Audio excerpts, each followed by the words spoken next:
Once, he swore forever as he slid a ring on her finger. Once, she believed love was enough. But forever ended in a single night, one night with another woman, under the lights of a city that never sleeps. While he tasted betrayal, she carried his unborn child in silence, her heart breaking with every breath. Yet love's ashes can spark something more dangerous than hatred: resolve. And when she rose, pregnant, radiant, unbroken, the man who betrayed her would finally tremble. The courtroom was never meant to be a stage. Yet on that morning in Manhattan, it felt like the world's brightest spotlight had been switched on. The marble floors gleamed like polished ice, the mahogany benches were packed with reporters, and the air buzzed with whispers so sharp they could cut skin. Everyone was waiting for Jonathan Colton, the billionaire whose arrogance had always filled entire rooms.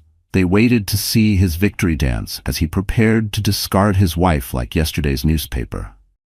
Jonathan had walked in with the swagger of a man who thought he'd owned the world. The suit he wore was custom Tom Ford, his cufflinks pure platinum, and his mistress sat just a few rows back, smirking in a crimson dress that clung to her body like sin itself. He had promised her that by the end of the hearing, his wife would be gone, his marriage dissolved, and she would step into the spotlight as the woman by his side. But fate had other plans. The double doors at the back of the courtroom opened, and silence fell so heavy that even the judge froze mid-sentence. All heads turned, and there she was, Isabella Colton, heavily pregnant, radiant despite her suffering, walking slowly but firmly down the aisle. Her silk maternity dress hugged her figure, her eyes steady, her chin high. She was not alone. On her arm stood William Blackwell. The William Blackwell. The billionaire CEO, the man whose name carried the weight of empires, the one nobody dared to cross. He wasn't just a father, he was a fortress. And in that moment, Jonathan's smirk vanished as the color drained from his face. His mistress shifted uncomfortably in her seat. The photographers in the back nearly broke their cameras trying to capture the scene. Jonathan had spent the night in another woman's bed, laughing, drinking, feeling untouchable. But today, inside this courtroom, he was no longer the hunter. He was the prey. The whispers began like a storm gathering on the horizon. Is that her father? Oh my God, that's William Blackwell? She's pregnant. Look at her belly. He's done. Completely done. Jonathan tried to stand tall, but his hands betrayed him, clenching into fists, loosening, then clenching again. The judge cleared her throat, but even she could not hide the shock. The power dynamics had shifted in an instant, because this wasn't just a divorce hearing anymore. It was a reckoning. Isabella walked with slow, deliberate grace, as though each step echoed with years of betrayal and nights of silent tears. The woman Jonathan thought was weak, fragile, and broken was now a force he couldn't control. And beside her, William Blackwell radiated authority like a storm cloud about to break open. His icy blue eyes swept the room, and even the bailiffs seemed to stand straighter. Jonathan's mistress, Cassandra, bit her lip, suddenly realizing that her place in the billionaire's empire was not as secure as she once believed. She fiddled with her diamond bracelet, the one Jonathan had given her just last week, and wondered if it would mean anything once this trial was over. Jonathan swallowed hard. He wanted to sneer, to throw an insult, to reclaim control. But for the first time in his life, words failed him. The judge spoke again, her tone sharper now, pulling the courtroom back to order. "Mrs. Colton," she said, her voice calm but carrying authority, "you are here today to respond to the petition filed by your husband.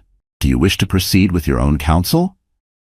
Isabella's lips curved, not into a smile, but into something far more dangerous. Resolve. She didn't look at Jonathan. She didn't even glance at Cassandra. Her gaze was fixed on the judge as she answered with a steady voice that carried to every corner of the room. "Yes, Your Honor. I do. And I have my father, William Blackwell, as my representative today." The collective gasp that followed rattled the chandeliers above. A billionaire wife backed by a billionaire father? The press would feast on this for weeks. Jonathan's jaw tightened, his chest rising and falling in shallow bursts. He hadn't expected this. He thought Isabella would come alone, meek, trembling, ready to sign whatever papers he shoved in front of her. He thought she was still the girl who cried quietly into her pillow while he slipped out to late business meetings. He thought she was still the woman who begged him to come home, who clung to hope even when the perfume on his suits wasn't hers. But the woman standing before him now was different. Stronger. Unshakable. Unafraid. And the child she carried inside her belly made her untouchable. Jonathan glanced around, realizing the eyes of the world were no longer on him with admiration. They were on Isabella, and every lens, every pen, every whisper was rewriting the story. He was no longer the victorious billionaire. He was the betrayer, the coward, the man about to be crushed by the very woman he underestimated. And then Isabella turned her head, just slightly, her eyes finally locking with his. It was not anger in her gaze, not even sorrow. It was a promise. A promise that this battle had only begun, and that Jonathan Colton's empire, his pride, his mistress, his lies, everything would soon crumble before the world. And Jonathan realized, too late, that he had never truly known the woman he married. Long before the cameras flashed in court, Isabella Colton had been just a girl who dreamed of love, not headlines. To the world, she looked fragile, almost ordinary. But those who looked closer saw something else. An inner fire. A quiet dignity that no amount of betrayal could extinguish. At 28, Isabella carried both the glow of pregnancy and the shadows of pain. Her soft chestnut hair framed a face that had once been lit with laughter, but the last year had carved it into something more solemn, more hauntingly beautiful. She wasn't the type to chase luxury, though her life had been surrounded by it. She was the daughter of William Blackwell, one of the most feared CEOs in New York. But she had hidden that truth when she fell in love. She wanted to be seen as herself, not as a billionaire's daughter. And when she met Jonathan Colton, she thought she had found exactly that. Someone who saw her as Isabella, not as Blackwell's heiress. Isabella had studied interior design, a passion she carried since she was a child, sketching dream houses in the margins of her school notebooks. After college, she had taken a modest job at a boutique design studio in Manhattan. She didn't flaunt her connections, didn't drive luxury cars, didn't wear designer clothes unless they were gifts.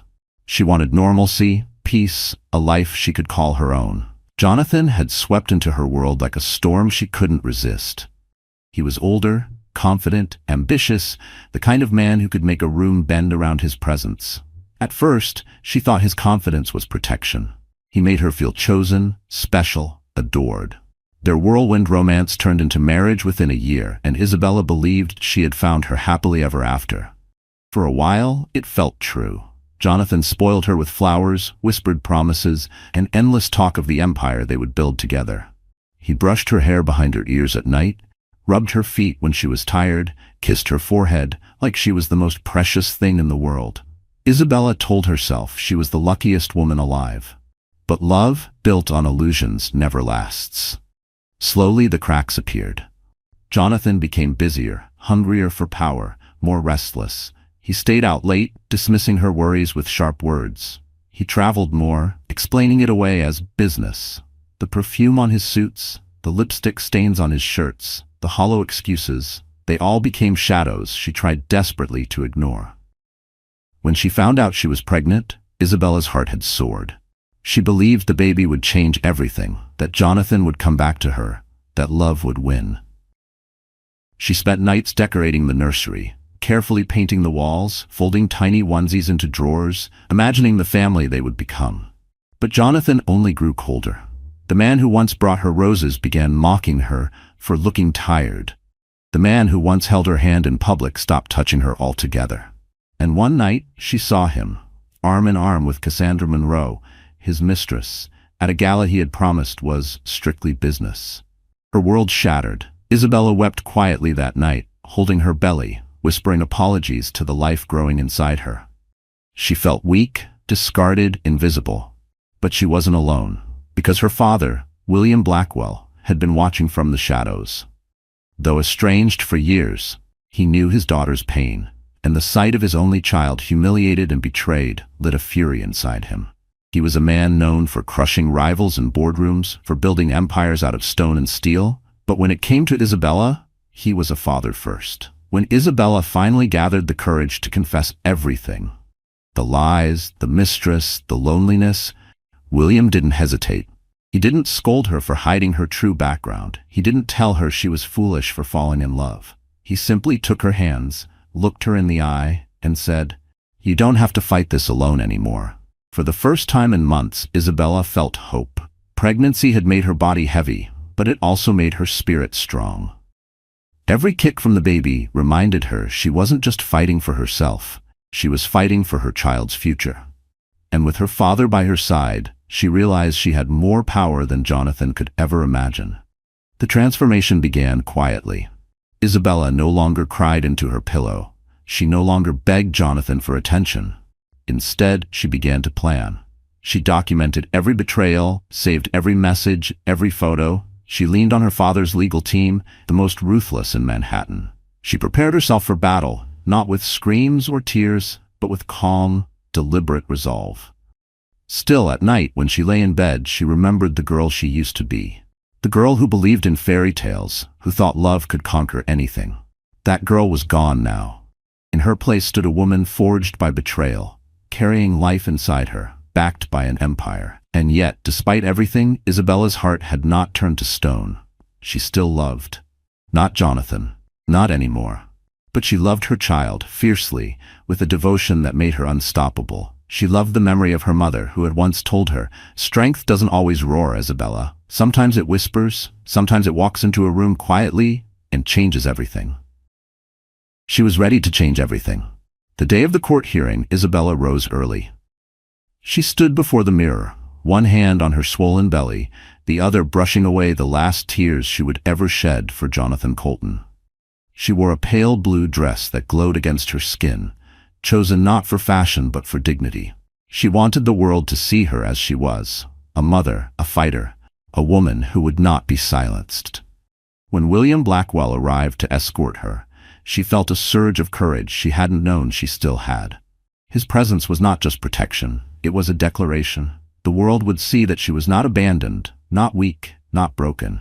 She walked into the courthouse not as Jonathan's wife, not as his discarded lover, but as Isabella Blackwell Colton. Daughter of power, mother of strength, woman of resilience. And when Jonathan saw her, flanked by the man he had underestimated, she knew in her heart that the tables had finally turned. Because the Isabella he had betrayed was gone. In her place was someone he could never defeat. And the war for her dignity was only beginning. The world Isabella had married into was dazzling on the surface, but beneath the glitter was a darkness she had never expected. It was a world of chandeliers and champagne, of penthouses with views that touched the sky, and of gala halls where power was traded like currency. To outsiders, it seemed like paradise. To Isabella, it had slowly become a cage. The Colton estate sat on the Upper East Side of Manhattan, a mansion that looked more like a palace than a home. White limestone walls stretched high above a row of sycamores, and the wrought iron gates gleamed under golden floodlights. Inside, everything screamed of wealth. The sweeping staircase of imported marble, the gallery walls lined with paintings Jonathan had collected at auctions, the dining room with a table long enough to seat 30. But wealth doesn't equal warmth. To Isabella, the grand halls felt cold. Every chandelier sparkled, but none of the light reached her heart. She remembered the early days when walking through those doors made her feel like she was stepping into a fairy tale. But as the months went on, that fairy tale crumbled. Jonathan's laughter echoed less in the halls. His footsteps grew distant.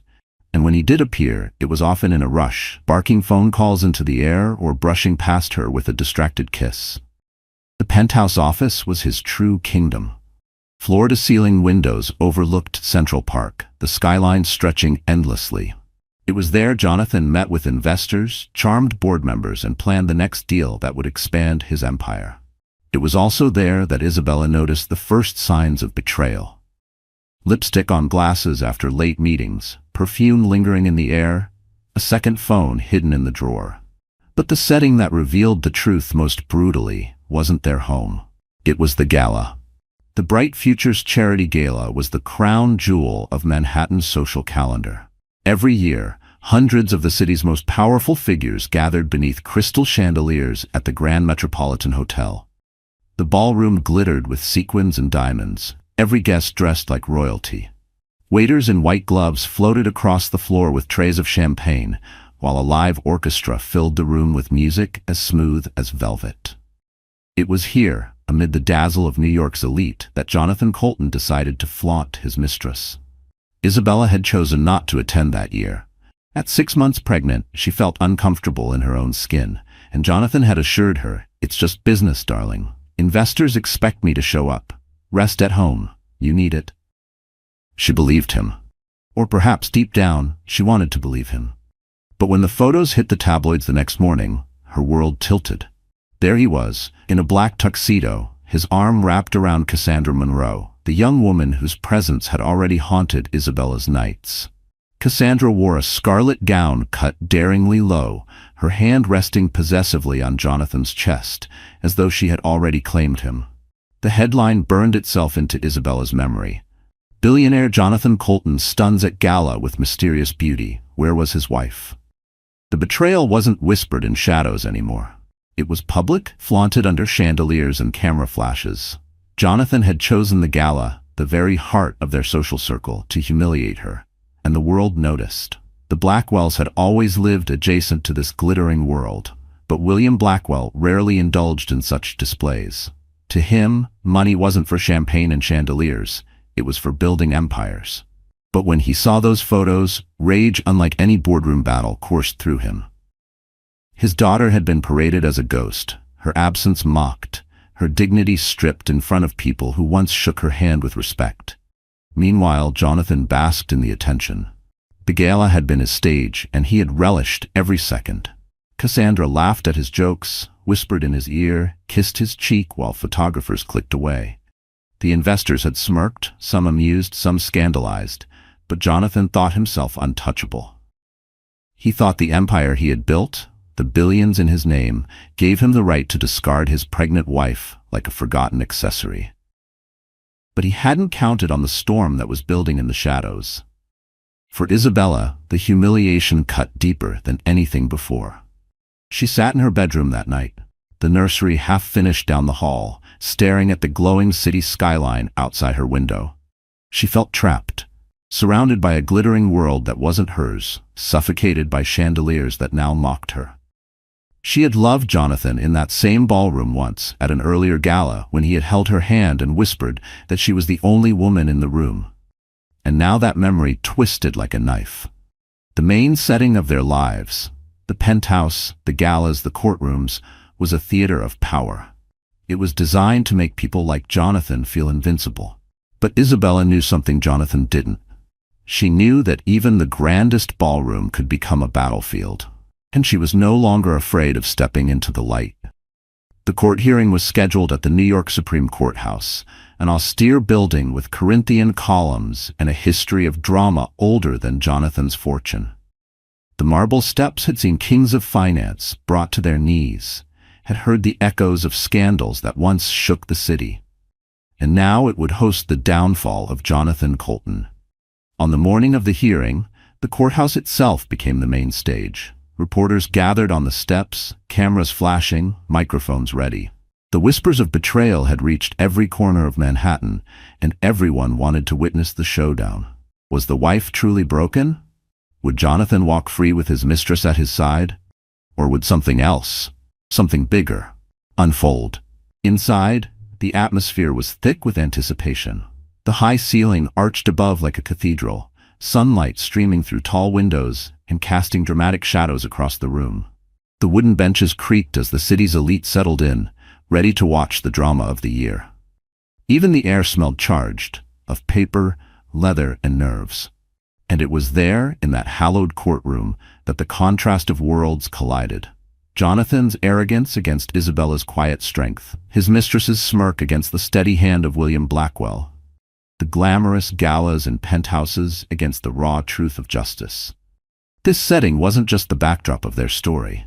It was the battlefield where every chandelier, every marble pillar, every camera flash would bear witness to a war of betrayal and redemption. And when Isabella entered that courthouse with her father at her side, the glittering world that once mocked her became her stage of triumph. Because the same setting Jonathan had used to humiliate her would now be the place where he lost everything. Jonathan Colton was the kind of man who believed the world owed him everything.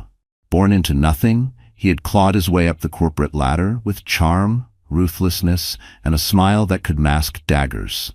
By the age of 35, he had transformed himself into one of Manhattan's most talked-about billionaires. His name splashed across magazines that celebrated wealth as though it were royalty. To his investors, Jonathan was a visionary. To his employees, he was a tyrant.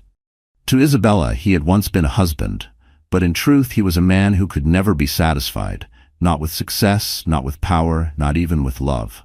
His mistress, Cassandra Monroe, was the perfect reflection of that hunger. At 26, she was everything Isabella wasn't, or at least that was how Jonathan framed it in his mind. Cassandra was bold where Isabella was gentle, loud where Isabella was quiet, unashamed where Isabella was modest. She thrived in the spotlight, feeding on attention like oxygen. To Jonathan, she wasn't just a lover. She was an accessory to his ego, a trophy that screamed to the world, "I can have whatever I want." The two had met at a corporate event almost a year earlier. Cassandra had been a marketing consultant hired for the gala, her striking red hair and daring laugh catching Jonathan's attention across the room. She wasn't shy, not the way Isabella had been when he first met her. Cassandra didn't blush or stumble over her words. She locked eyes with Jonathan as if she already owned him, as if she knew exactly how powerful her beauty could be. That night, Jonathan didn't go home to his wife. He went to Cassandra. At first, the affair was discreet, hidden dinners, stolen weekends, whispered phone calls while Isabella slept in the next room. But Jonathan's ego grew reckless. The secrecy became a thrill, and the thrill became arrogance. Soon, he wasn't just sneaking around, he was flaunting Cassandra. He brought her to business meetings disguised as an associate. He let her pick ties for him before public appearances. And eventually, he took her to the Bright Futures Gala, parading her under chandeliers while the cameras flashed. It wasn't love. It was power. Jonathan loved the way people looked at him when Cassandra was on his arm. The envy in their eyes, the whispers behind their hands, it was intoxicating. He had a pregnant wife at home, yes, but he also had a mistress who worshipped him in public. To him, it was the ultimate proof of his dominance. He could have it all. He could humiliate Isabella and still walk into any room like a king. Cassandra encouraged it. She fed his pride, whispered poison into his ear. "She looks weak without you," she once said after seeing Isabella in a tabloid photo. "You're the real star, Jonathan. You deserve someone who shines with you, not someone who hides in the shadows."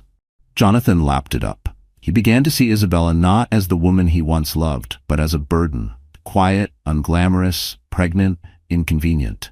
She was the weight dragging him down while Cassandra was the fire lifting him higher. But what Jonathan didn't realize was that his arrogance was turning him into a spectacle. The same people who smiled at him in public whispered in private. They noticed the way he touched Cassandra's back at dinners, the way his eyes lingered on her during meetings, the way his wife was conspicuously absent from every event. Manhattan's elite loved scandal, and Jonathan was feeding them a feast. Behind closed doors, Jonathan was even crueler. He mocked Isabella's maternity clothes, sneered at her for gaining weight, rolled his eyes when she asked him to be home for doctor's appointments. "You're emotional?" he would say dismissively. "Pregnancy makes women crazy." He didn't see her tears as pain, he saw them as weakness. And Cassandra was always there to reinforce the cruelty. She taunted Isabella indirectly through social media posts, cryptic captions, photos of her in Jonathan's penthouse office, subtle digs that only Isabella would recognize. To Cassandra, the affair wasn't just about love or lust, it was about victory. She wanted to replace Isabella, to erase her, to wear the title of Mrs. Colton as a badge of conquest. The villainy of Jonathan and Cassandra wasn't hidden in shadows, it was displayed like jewelry. They thrived in their arrogance, convinced that Isabella was powerless, that her silence meant surrender.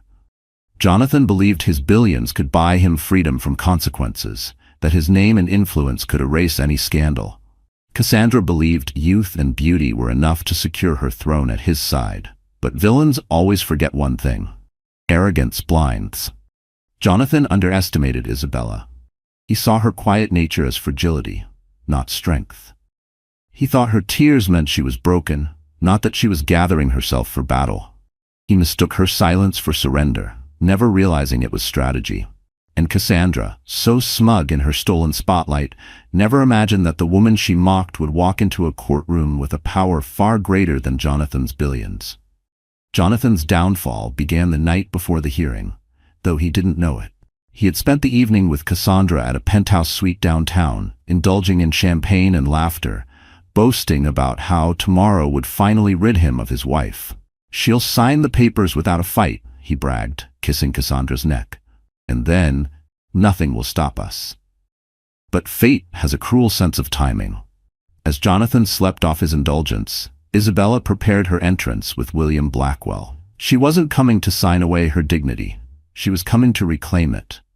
And Jonathan, the villain who thought himself untouchable, would soon stand in a courtroom stripped of his power, his mistress's smirk fading, his empire trembling. Because villains may win battles, but in the end they always write their own destruction. And Jonathan Colton was about to discover that the woman he betrayed was no victim.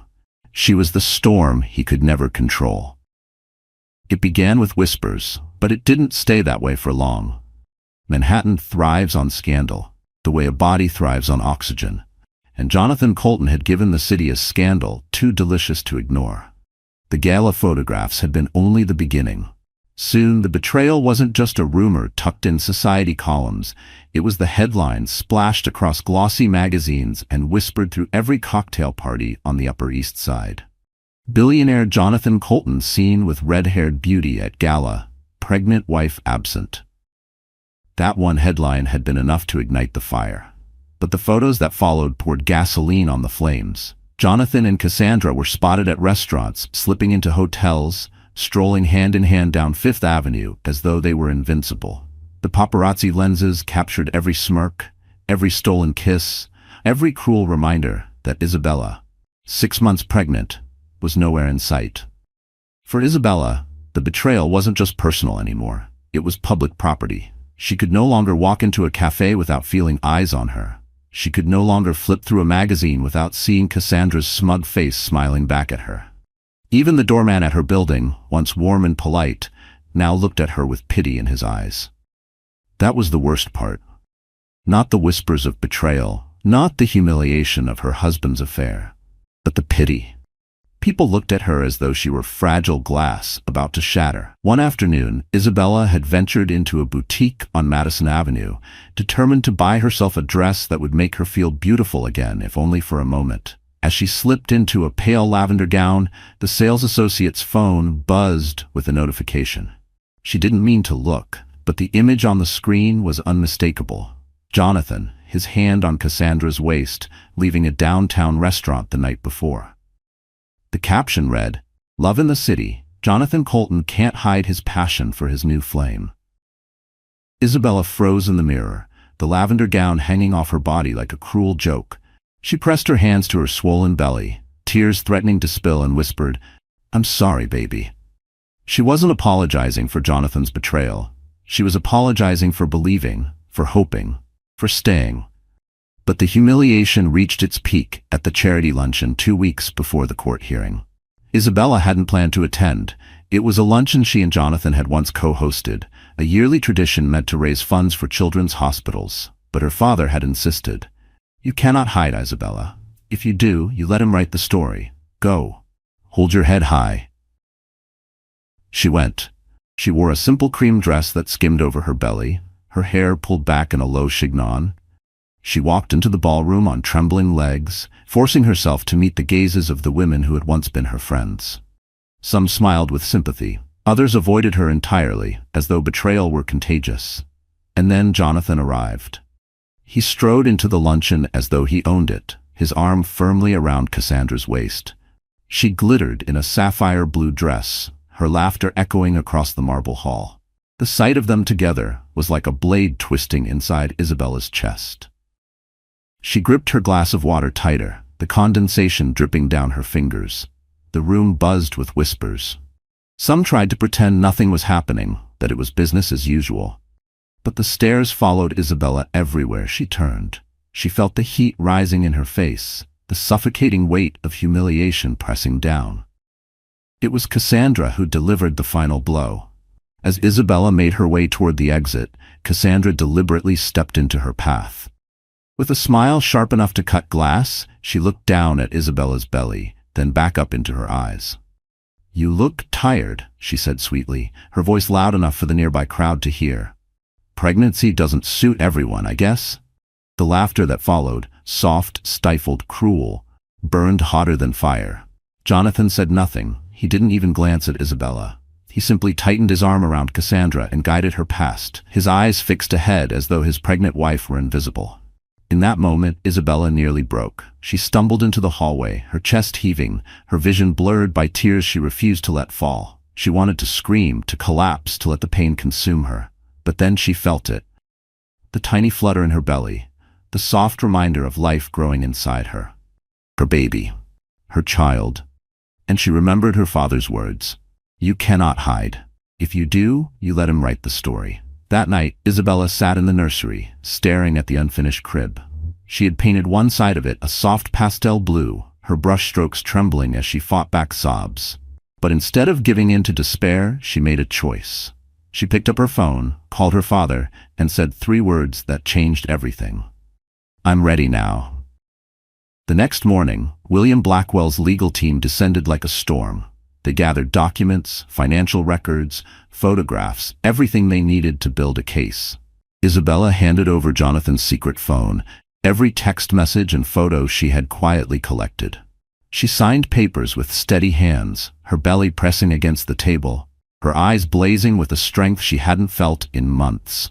The betrayal had humiliated her. It had cut her to pieces. But now, those pieces were being forged into armor. Word spread quickly that Isabella Blackwell Colton wasn't going to vanish quietly. Reporters caught wind of the legal team she had assembled. Whispers filled the social circles. "She's fighting back. She's bringing her father." Jonathan dismissed it at first. "She won't do anything," he sneered to Cassandra one evening, swirling a glass of whiskey. "She's too weak. She doesn't have the guts." Cassandra smirked and kissed his cheek, feeding his delusion. But Isabella knew the truth. She had guts, she had strength, and she had something Jonathan would never understand. A reason to fight that went beyond ego or wealth. She wasn't just fighting for herself anymore. She was fighting for her child, for her dignity, for every woman who had ever been humiliated by the man who swore to love her. And when the court date arrived, Isabella was no longer the broken woman who had fled the luncheon in tears. She was the storm walking through the courthouse doors. The public betrayal had destroyed her once, but now it would destroy Jonathan Colton. Every strong woman has a moment when the weight of betrayal threatens to crush her. For Isabella, that moment came late one night, alone in the echoing halls of the Colton estate. The nursery door stood ajar, the soft pastel walls bathed in moonlight. Tiny clothes lay neatly folded in drawers, a stuffed rabbit perched on the rocking chair, waiting for a baby who deserved a family, not a battlefield. Isabella stood there, one hand on her swollen belly, the other gripping the doorframe for balance. Tears streamed down her cheeks as she whispered, "I wanted this to be perfect. I wanted you to have love." Her child shifted inside her, a small flutter of life, reminding her that she wasn't alone. But in that moment, she felt more isolated than ever. Jonathan hadn't come home that night. He hadn't come home for many nights. His excuses had long since run dry, his lies as transparent as glass. She knew where he was, wrapped in Cassandra's arms, parading through Manhattan without shame. And yet the bed still felt too big, too cold, too empty without him. Isabella sank into the rocking chair, clutching the stuffed rabbit to her chest as though it were a lifeline. Her breaths came in short, painful gasps, sobs breaking free despite her desperate attempt to stay composed. "Why wasn't I enough?" she whispered into the quiet. "Why wasn't our family enough?" The truth she couldn't admit was that part of her still loved him. Part of her still longed for the man who once held her hand in the dark, who whispered promises of forever, who kissed her forehead as though she were the most precious thing in the world. That man had vanished, replaced by arrogance and cruelty, but her heart hadn't fully caught up. It clung stubbornly to the memory of love, even as reality bled her dry. In the days that followed, the collapse deepened.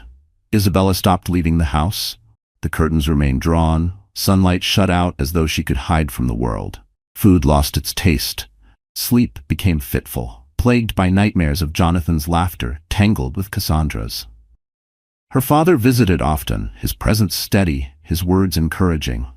But even William Blackwell, a man who had faced hostile boardrooms and toppled rivals without blinking, felt powerless against the sight of his daughter crumbling. One evening, he found her sitting on the nursery floor, the crib unassembled around her, screws and wooden slats scattered like the fragments of her life. She stared blankly at the pieces, tears streaking her face. "Dad," she whispered hoarsely, "I don't know if I can do this. I don't know if I can raise this baby alone." William knelt beside her, his large hand covering hers. "You are not alone, Isabella. You have me. You have this family. You have more strength than you realize." But Isabella shook her head, her shoulders trembling. "He was supposed to love me. He was supposed to be here. And now all I feel is empty." The emptiness threatened to consume her. One night, unable to sleep, Isabella wandered into Jonathan's office. The room reeked of cigar smoke and ambition, the desk cluttered with documents and photos that meant nothing to her. She ran her fingers along the polished wood, remembering the nights she used to bring him dinner, waiting patiently while he finished phone calls, believing they were building a future together. On the corner of the desk lay a silver-framed photo, Jonathan and Isabella at their wedding. She looked so young, so radiant, her eyes shining with hope. He stood tall beside her, his arm around her waist, his smile confident. For a moment, Isabella's knees buckled. She picked up the frame, staring at the frozen image of a love that had turned to ash. With a cry that tore from the deepest part of her, she hurled the frame against the wall. Glass shattered, shards scattering across the hardwood floor like broken promises.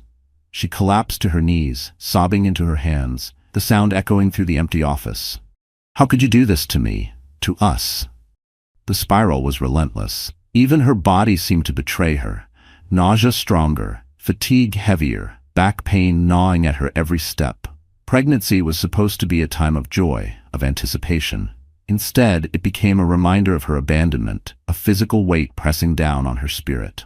One evening, she collapsed on the bathroom floor, the cold tile against her cheek, tears soaking her hair. Her breathing came in shallow gasps, panic tightening her chest. She clutched her belly, terrified that her stress was harming the baby. "Please," she whispered through sobs. "Please hold on. I promise I'll be strong for you. Just hold on." It was her lowest point, the point where giving up felt like the only option. But sometimes, collapse is what clears the way for rebirth.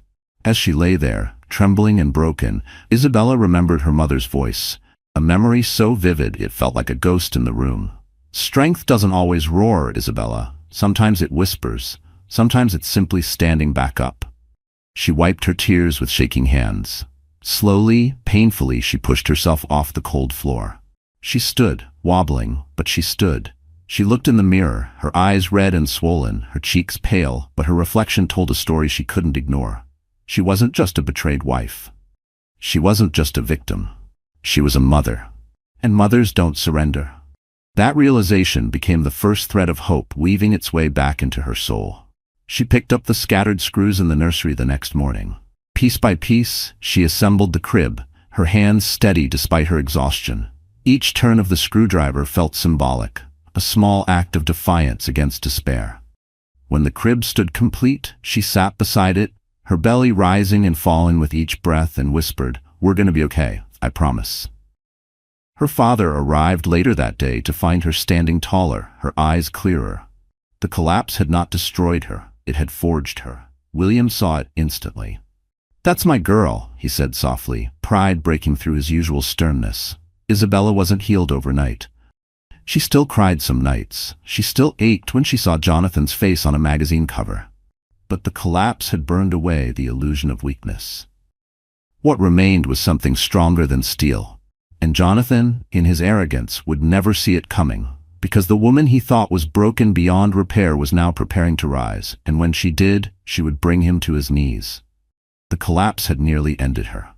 But it also gave birth to the storm she was about to become. The courtroom smelled of polished wood and anticipation.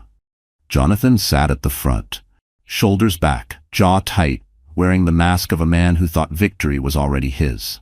Beside him, Cassandra smirked, her red lipstick gleaming under the fluorescent lights, as though this hearing were nothing more than a performance staged for her amusement. But what neither of them knew was that Isabella had come armed with more than dignity. She had come with fire. The twist began days before the hearing. In the privacy of her father's penthouse office, a room lined with bookshelves and portraits of Blackwell ancestors, Isabella laid out her plan. She wasn't just filing for divorce. She wasn't just demanding child support. She was preparing to dismantle Jonathan's empire brick by brick. Her father, William Blackwell, sat across the mahogany desk, his piercing blue eyes studying her with a mixture of pride and sorrow. "You know, once we start this, Isabella, there's no turning back. He won't forgive. He'll retaliate. Are you ready for that war?" Isabella's hand instinctively rested on her belly. She felt a kick, strong and steady, and lifted her chin. "I've been living in war already, Dad. I just didn't realize it. This time, I won't fight alone." William leaned back, a slow smile forming on his lips. "Good, because I've been waiting for you to say that." The first weapon in Isabella's arsenal was knowledge. She had collected months' worth of evidence, photos, text messages, receipts from hotels, proof of Jonathan's reckless spending on Cassandra. Every secret phone call, every late-night rendezvous, every extravagant gift purchased with marital assets, it was all neatly compiled into folders that William's legal team devoured like predators. The second weapon was power.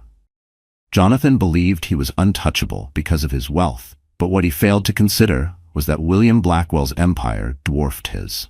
William didn't flaunt it with galas and mistresses. He wielded it quietly, decisively, and with devastating precision.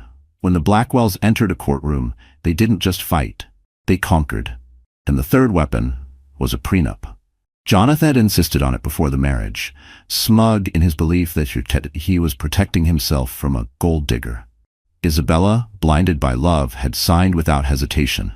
But what Jonathan never realized was that William Blackwell had reviewed the contract in silence, slipping in clauses so subtle Jonathan hadn't even noticed.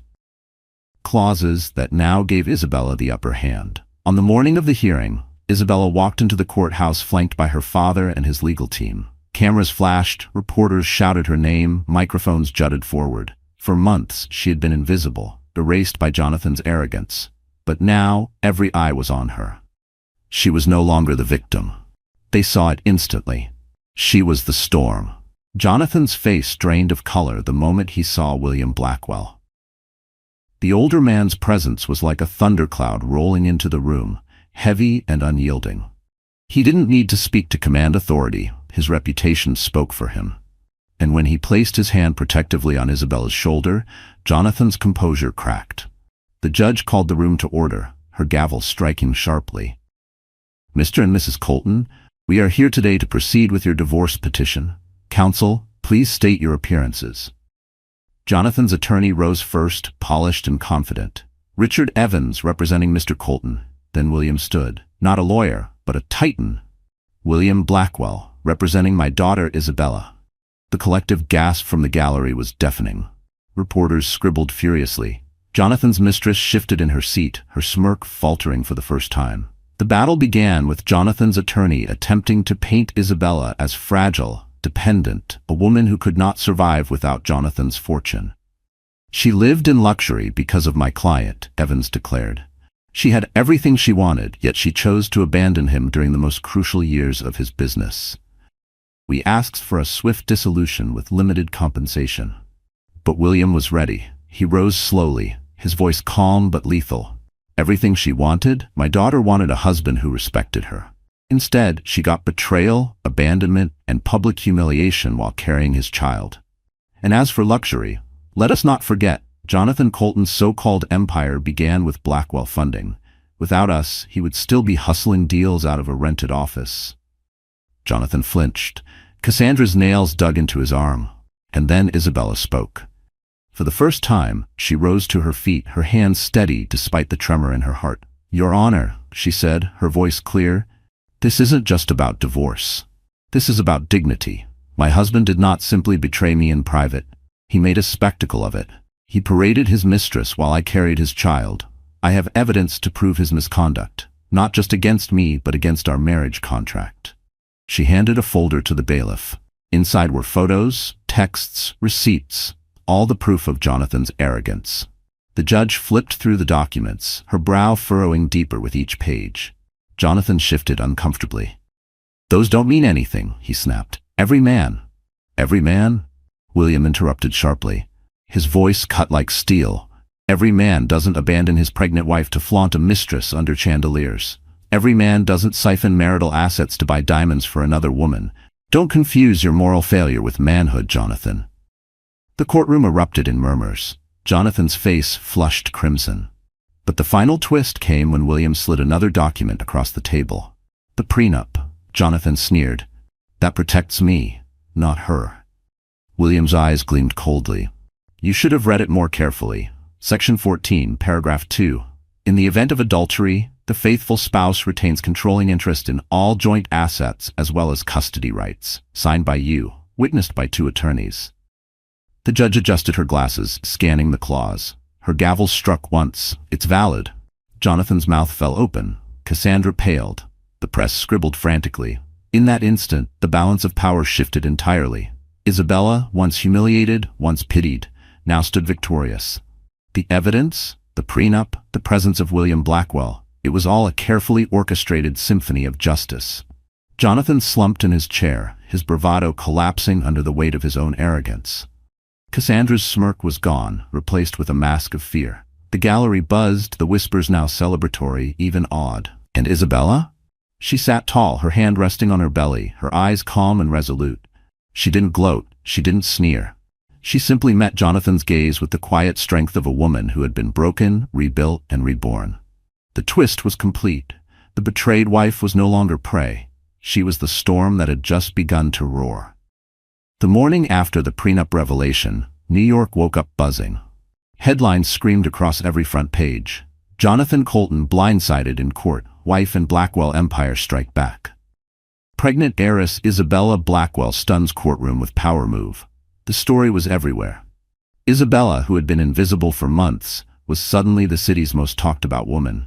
And for the first time in a long time, she wasn't being pitied. She was being respected. But transformation isn't only about public perception. It begins within. For weeks, Isabella had been a shadow of herself, hiding behind drawn curtains, drowning in humiliation. Now, as she stood before the mirror in her father's penthouse, she barely recognized the woman staring back.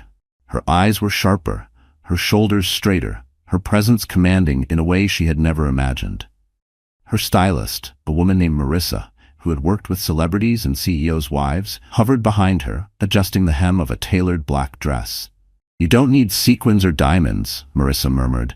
"Your strength is the statement. Simple, elegant, unshakable." Isabella touched the fabric, feeling its weight. It wasn't about vanity, it was about armor. For months she had been ridiculed for her swollen belly, mocked for looking tired and weak. Now she embraced it. Her pregnancy wasn't a flaw, it was her power. She carried life while Jonathan carried shame. William entered the room, his gaze softening at the sight of his daughter. "You look like your mother," he said quietly. She had the same fire in her eyes when she walked into a room ready to prove herself. Isabella smiled faintly. "I don't feel like her. I feel different, stronger. Like everything that was broken in me had to break so something new could grow." Her father placed a hand on her shoulder. "That's not different, Isabella. That's exactly who you've always been. You just didn't know it yet." That afternoon, Isabella made her first public appearance since the court hearing. It was a fundraiser hosted at the Blackwell Group's headquarters, an event her father had once managed alone but now insisted she co-host. The sleek glass tower glittered against the Manhattan skyline, its lobby transformed into a stage for cameras, reporters, and the city's most powerful elite. When Isabella stepped out of the black car, the crowd hushed. Gone was the woman who once slipped quietly into rooms. She walked with her head high, her hand resting on her belly with pride, her black dress flowing elegantly around her. Flashbulbs erupted, but she didn't flinch. She welcomed them. A reporter shouted, "Mrs. Colton, do you have any words for your husband?" Isabella paused, her gaze steady. "Yes," she said simply, her voice carrying through the microphones. Every woman deserves respect. Every child deserves a home built on love, not betrayal. That's all I will say." The room erupted in applause. The headline was written in that very moment. Isabella Blackwell, the woman who turned betrayal into power. Inside, Isabella mingled with investors, philanthropists, and socialites who had once pitied her. Now they looked at her with admiration, even awe. She was no longer Jonathan's wife. She was Isabella Blackwell, heiress, mother, survivor, force of her own. But transformation isn't only external. Behind the elegant facade, Isabella's heart had shifted too. She no longer craved Jonathan's approval. She no longer replayed their happy memories with longing. Instead, she replayed the lessons his betrayal had taught her. She realized she had spent years silencing her own voice for the sake of love. Now she spoke with clarity, authority, and courage. Her confidence grew each day. She joined her father in board meetings, her sharp observations surprising even seasoned executives. She walked through the Blackwell Group's corridors, not as a visitor, but as a future leader. And slowly, she began to envision a life beyond heartbreak, not just surviving, but thriving. Jonathan, meanwhile, was unraveling. Every newspaper, every television channel, every social media platform carried the story of his downfall. Investors grew nervous. Partners withdrew. Cassandra, once proud to stand by his side, began to distance herself as the glitter faded. Jonathan had thought he was untouchable, but the city was watching him crumble, and it was Isabella's transformation that had lit the fuse. Still, Isabella wasn't finished. Her transformation was not about revenge. It was about liberation. She no longer wanted to prove herself to Jonathan. She wanted to prove herself to herself. One night, after a long day of meetings, Isabella stood on the balcony of her father's penthouse, the city lights stretching endlessly before her. She pressed her hand to her belly and whispered, "We're going to be okay. You and me. We'll build a life filled with love, not lies. I promise."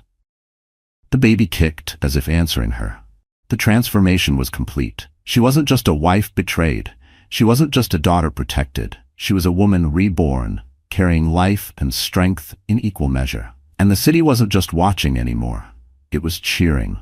Because Isabella Blackwell had gone from humiliation to triumph, from whispers of pity to headlines of power, from tears in a nursery to commanding rooms filled with the world's elite. Her makeover wasn't just in her dress or her hair. It was in her soul. She had been broken, yes, but in breaking, she had discovered the pieces of herself she had never known. And with those pieces, she built a new identity, stronger than anything Jonathan could ever destroy. The transformation was no longer just hers. It was an anthem for every woman who had ever been betrayed. And soon, Jonathan Colton would learn what it meant to face a woman who had risen from the ashes.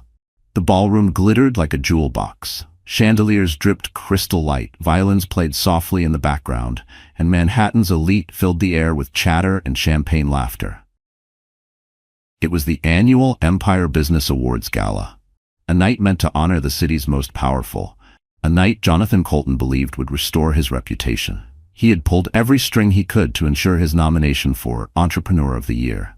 He needed the stage, the applause, the validation. After weeks of humiliation in the press, he saw this gala as his comeback.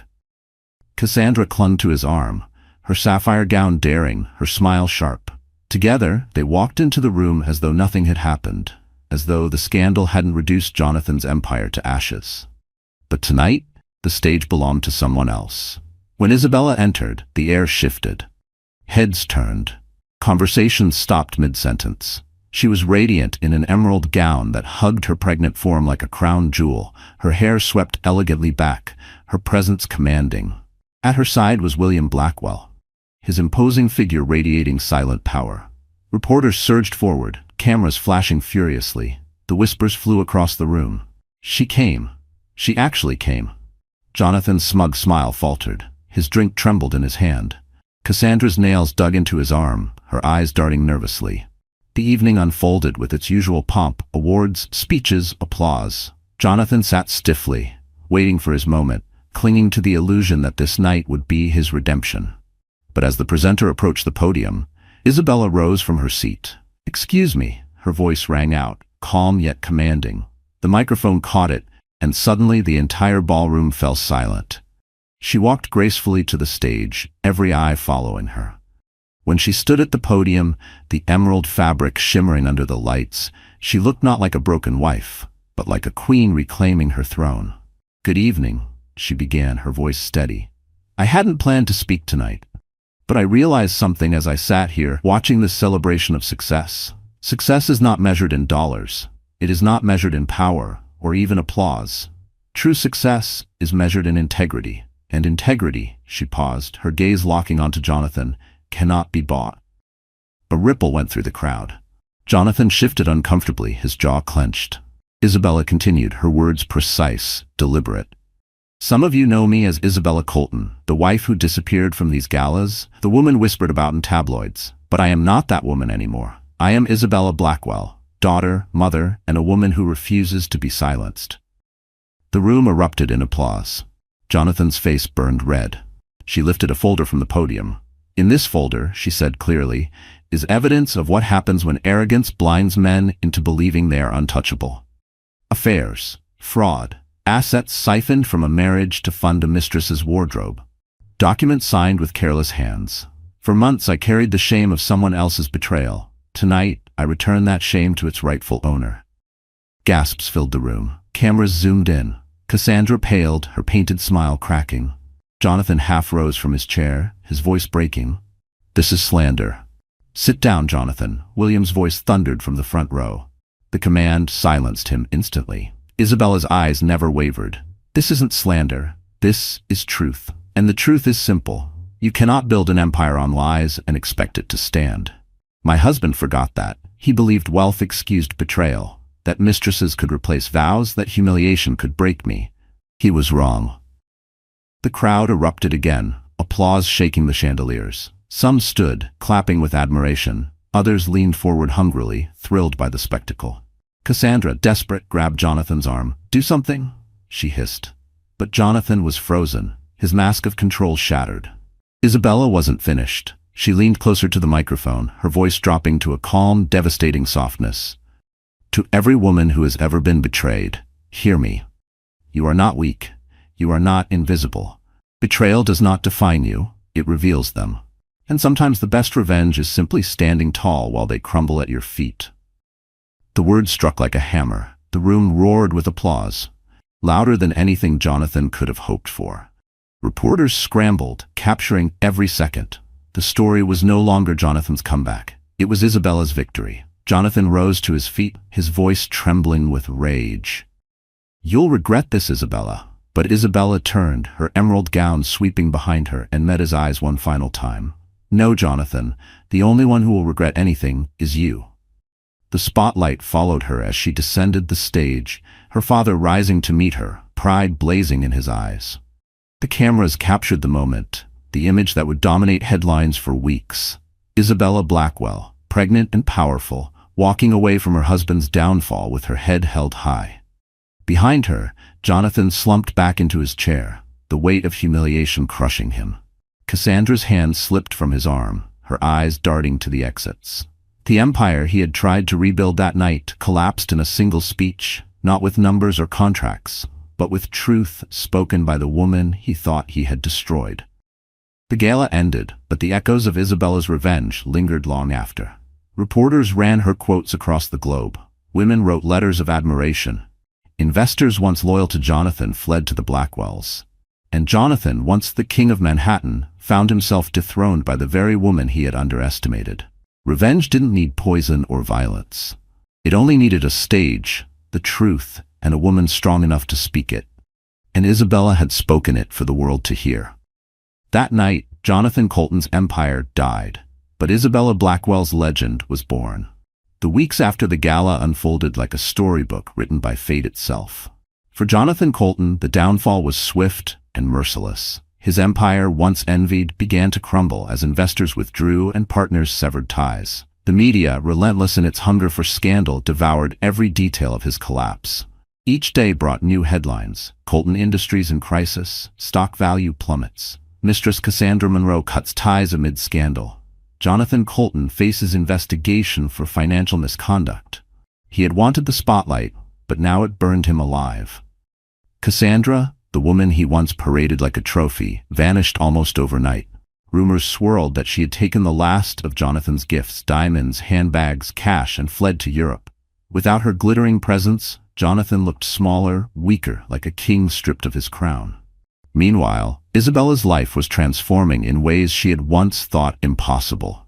The tabloids that had once mocked her now hailed her as a heroine. Women across the city sent her letters, some handwritten, some emails, some messages on social media. They thanked her for standing up, for proving that betrayal didn't have to end in silence. "You gave me courage to leave," one woman wrote. "Because of you, I believe I can start again." But Isabella wasn't seeking fame. She was building a new future, not just for herself, but for her child. With her father's support, she began taking on more responsibilities at the Blackwell Group. She wasn't just attending meetings now, she was leading them.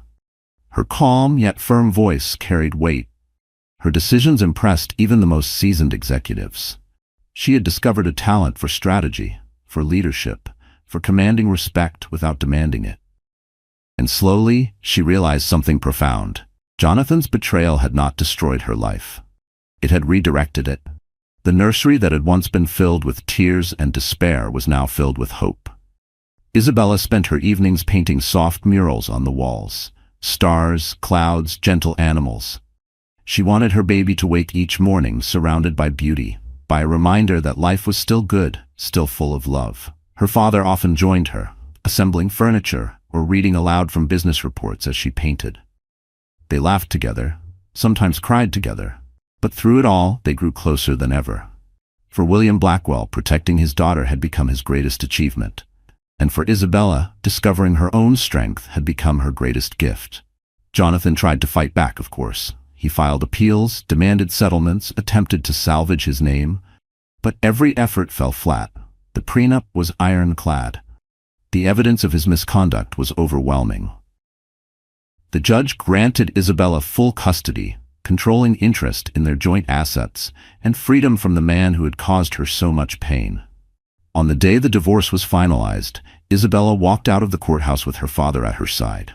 The cameras flashed, reporters shouted questions, but she didn't stop to answer. She only smiled, her hand resting on her belly, her eyes shining with quiet triumph. "Isabella, do you have any final words for Jonathan?"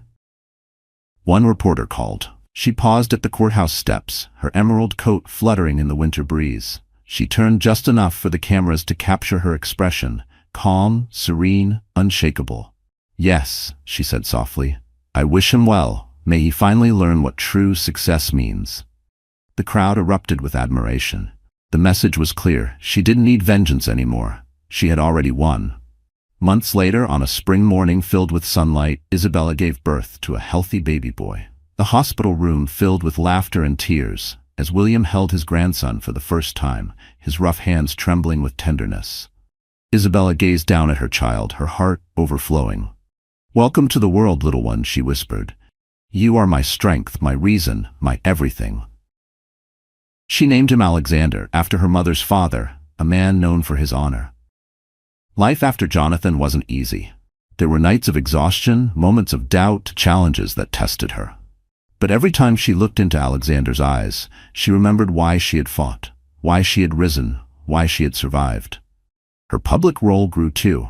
She became an advocate for women, speaking at conferences, launching foundations that supported mothers abandoned by their partners. She used her platform not for revenge, but for empowerment. One evening, standing on a stage at a women's summit, Isabella shared her story. The audience listened in silence, some wiping tears, others nodding in recognition. "I thought betrayal was the end of my story," she told them, "but it was only the beginning. I thought love had broken me, but it rebuilt me. And if there's one thing I've learned, it's this: a woman's strength is not measured by how much pain she endures. It's measured by how she rises after the pain. And we can all rise." The crowd stood in ovation. Isabella bowed her head, not in pride, but in gratitude. Back at home, as she rocked Alexander to sleep, Isabella often thought about the journey, the humiliation, the collapse, the courtroom, the gala, the triumph. Every moment had shaped her into the woman she was now. She didn't hate Jonathan anymore. She didn't even think of Cassandra. Their names were shadows in a story that no longer belonged to them. This was her story now. Isabella Blackwell. Mother, leader, survivor, storm. And as she whispered goodnight to her son, she knew the truth that would carry her for the rest of her life. She was never broken. She was only being remade. So my dear friends, the story has now come to an end. And if you're still here with me at this very moment, it means something inside this journey has touched your heart in a way you maybe didn't expect. Perhaps it reminded you of your own struggles, your own heartbreak, or maybe it simply whispered a truth you already knew, that no betrayal, no loss, no wound has the power to define you forever. Life will test us, sometimes cruelly. People we love may betray us, promises may break, and the future we thought was certain may collapse in an instant. But as the Stoic philosopher Epictetus once said, it's not what happens to you, but how you react to it that matters. Isabella's story is not just about pain, it is about rising, about discovering the fire that was always inside her, hidden beneath the ashes. And maybe tonight, as you watch, you realize the same fire lives in you. Marcus Aurelius wrote, "You have power over your mind, not outside events. Realize this, and you will find strength." That's what healing truly is, not erasing the scars, but wearing them with dignity, as proof you survived and became stronger. So take this story with you, not as just another drama, but as a reminder. No matter who walks away, no matter how broken things seem, you are never powerless. You can rebuild, you can rise. And sometimes the ending you feared is only the beginning you needed. If this story has moved you, I'd love for you to like this video, share it with someone who needs strength today, and subscribe to our channel so you'll never miss another journey like this one. Because together, as a community, we can remind each other that pain is not the end. Sometimes it is the doorway to becoming who we were always meant to be.